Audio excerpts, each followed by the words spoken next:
I would next like to introduce our commencement speaker for today's ceremony, Dr. and Professor Jay Cummings. Jay Cummings received his PhD in 2016 from UC San Diego in mathematics under the advisor, Professor Ron Graham. After completing his PhD, Jay joined the faculty at CSU Sacramento, where he continues his research on combinatorics. Clearly, I'm not a math guy. Jay believes that learning math, which I need to read some of your stuff, has become far too expensive, and he is striving to write textbooks which are enjoyable to read, highlight the beauty in mathematics, and are significantly more affordable than others in the market. As a professor at CSU Sacramento, Jay is passionate about his teaching and particularly enjoys involving students in his work. He also enjoys designing new courses. Please give a huge round of applause for Professor Jay Cummings.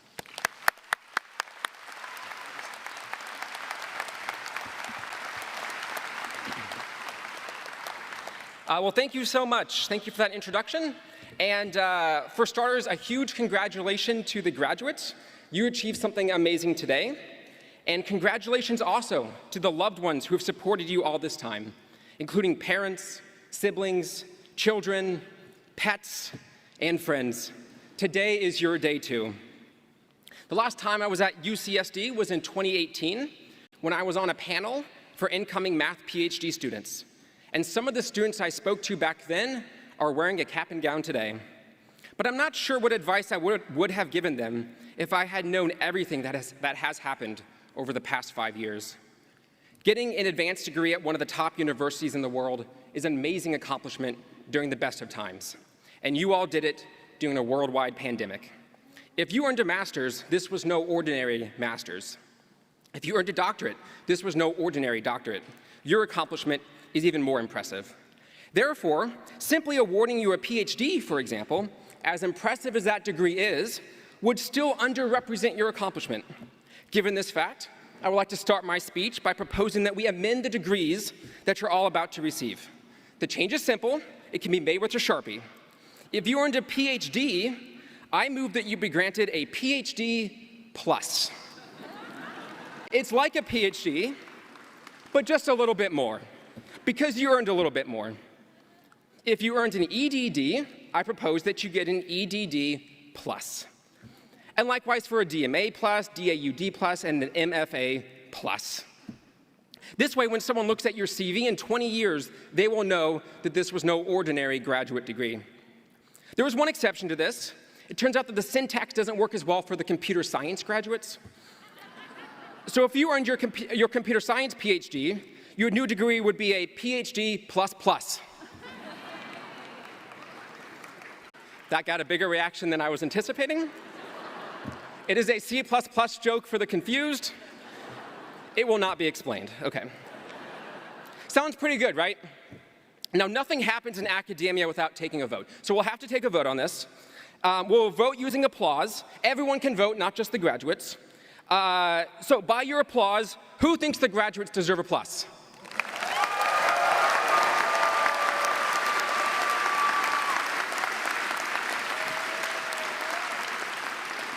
Sounds conclusive? Any opposed? In the opinion of the chair, it passes by acclamation. In all seriousness, you should be very proud of yourself. Getting a graduate degree during quarantines, frankly, I don't think I could have done what you did. And if you struggled to make friends during this unusual time, if you struggled with your personal life, if you struggled with your mental health or your physical health, or if you ever lost passion for your work, then I hope you smile even more deeply today, because you are here and you did it. And if you did make some close friends during your time here, I hope you keep in touch with those friends. To this day, the group chat that my grad school friends and I started way back in 2011 is still going strong. Commencement speeches often include high-minded advice that is perhaps inspirational but hard to put into practice. Well, here's some very concrete advice for all of you. Keep those group chats going. Keep in touch with those friends.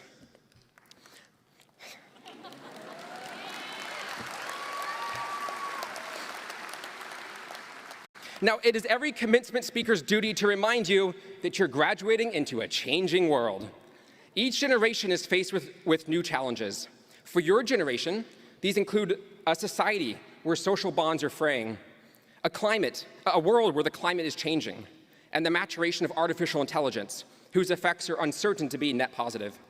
In 10 years' time, the member of this graduate class will likely be spread out around the world, working in academia, industry, and government. Many people in this class will make very significant advancements in their field. For that, I feel honored to wish you the very best. I'm also aware that many of you have no idea where you want to be in 10 years. And you know what? That's okay too. I'm sorry, moms and dads, but it is. And even if you think you know where you want to be, that might change. For many of you, your plans change from the first day of your undergrad to the last day of undergrad. For many of you, your plans change from the first day of grad school to today. Perhaps for one or two of you, your plans have changed since I started speaking. It's okay if your plans change again. Embrace it. Today, I'm a professor with a focus on writing. When I started grad school, I wanted to focus on research. When I started undergrad, I wanted to be an engineer. And before that, I wanted to be the next Michael Jordan. Alas, sometimes our plans change. It's also okay if you feel anxious about what the future holds. And if you experience things which you might consider a failure, remember that in the future, you may look back at those moments as crucial steps towards a future you built. One of my grad school friends told me that in his family, growing up, they celebrated failures because you never know what doors these events open up. I also hope you seek out and hold on to your personal relationships. And if, and only if, you decide you want one, I hope for you a family. I'm a dad of a toddler, and it's the most joyous part of my life. In fact, I believe grad school has prepared you very well for parenthood, and I can even prove this to you. See if the following sounds at all familiar from your recent experiences. Parenting can include late nights, but also the occasional glorious afternoon nap. Parenting can include a reduced attention to your physical health and an increase in the amount of cheesy pasta you cook. It can include reading the same book over and over and over again, and it can certainly make you wish that you were making more money. And with parenting, your life is determined by someone who is kind of like your boss, who you have trouble understanding initially, but over the years, they slowly start to make sense. See? You're ready. Parenthood is basically just 18 more years of grad school. No problems, right? Well, whatever path you take in life, I hope it is fulfilling. And that's not based off my definition of fulfillment, or your parents' definition, or your friend's definition, and certainly not your employer's definition, but on your definition. For those of you going into nonprofit and government work, thank you for your service. For those of you going into industry, enjoy the money. And for those of you who never want to grow up, well, academia welcomes you.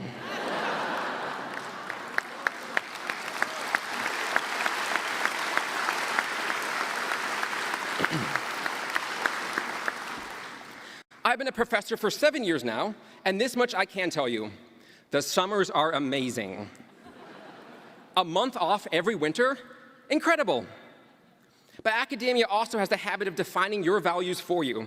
In your tenure document, they tell you, here are the 4 ways in which you will be judged. So value these 4 above all else. And I'm sure many other jobs do the same. Whenever possible, I encourage you to maintain the value system that you want. The reason I was invited to give this address is because I write math textbooks, which are way different than the ones I grew up on. They completely abandoned the traditional formula, and most publishers would have been very hesitant to publish the first one. Even my tenure committee expressed hesitation. But today, my second book is the highest-selling math textbook on Amazon, and my first book is not far behind.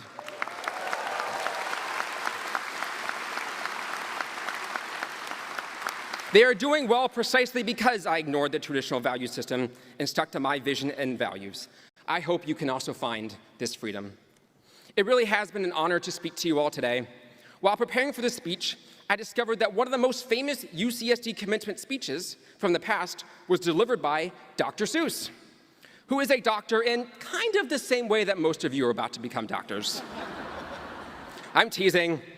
I mean, sure, he published a lot, but in the Lorax, he rhymes stop with schlippity schlop, so I'm not sure all of his stuff would have made it past review or 2.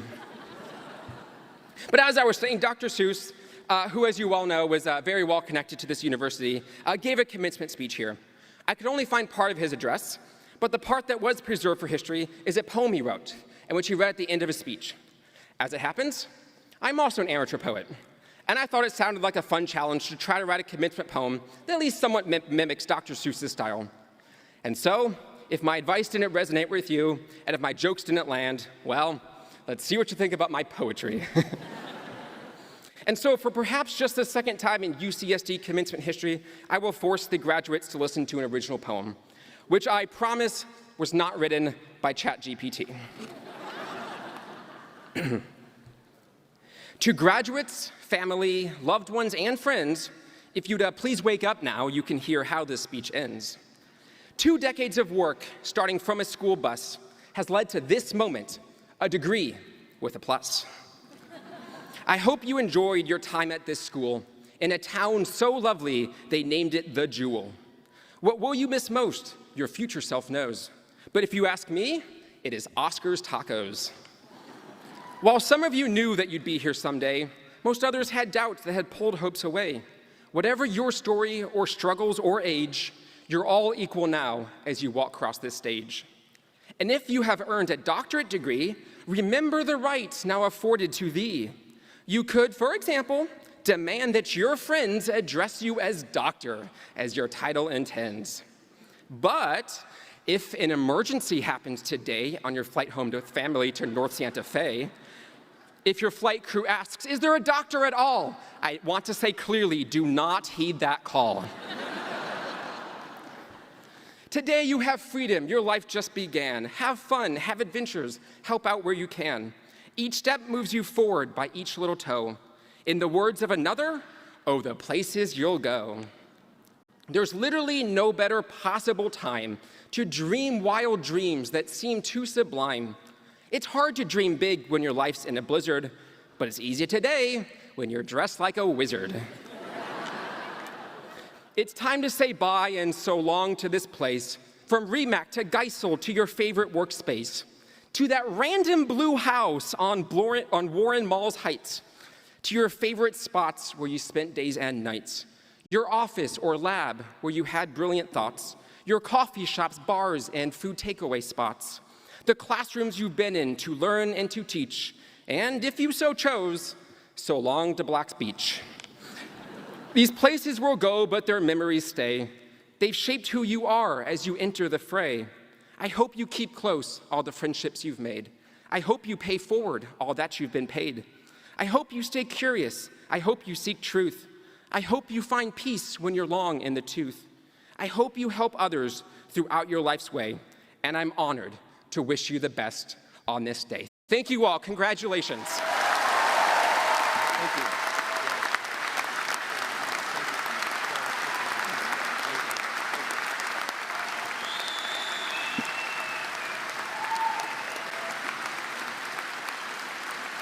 I would have done it here on stage, pull out my cell phone and whipped up the Amazon app and ordered a couple of textbooks in math, but I'll do it when I get home, Jay. So